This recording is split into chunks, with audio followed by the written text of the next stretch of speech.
അച്ഛൻ്റെ ശമ്പള ദിവസം അമ്മയ്ക്ക് തിരുവനന്തപുരത്തെ ചാലക്കമ്പളത്തിൽ പോകുന്നൊരു ചടങ്ങുണ്ട്.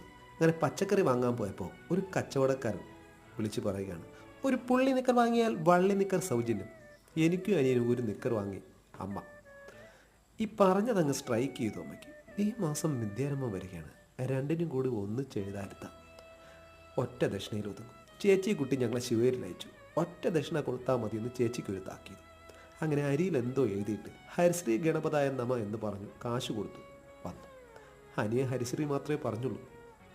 സന്യാസി നമ്മളെ രണ്ടാളെയും എഴുതിച്ചുവെങ്കിലും ഹരിശ്രീ മാത്രം പറഞ്ഞതുകൊണ്ടാണോ എന്തോ അവൻ പഠിക്കാൻ എൻ്റെ അത്രയും വന്നില്ല. കൈപിടിച്ച് എഴുതുന്നത് ഒരാളായിട്ടും നമ്മളെന്താ ഇങ്ങനെ വ്യത്യാസപ്പെട്ടു പോയത് എന്ന് ചിന്തിക്കവേ അതിനുത്തരം ഞാൻ കണ്ടുപിടിച്ചു. ഒരമ്മയിൽ നിന്ന് വന്ന ഞങ്ങൾക്ക് 5 ആൾക്കും ഇത്രയും വ്യത്യാസം. പിന്നെയാണ് സന്യാസിയുടെ എഴുത്ത്.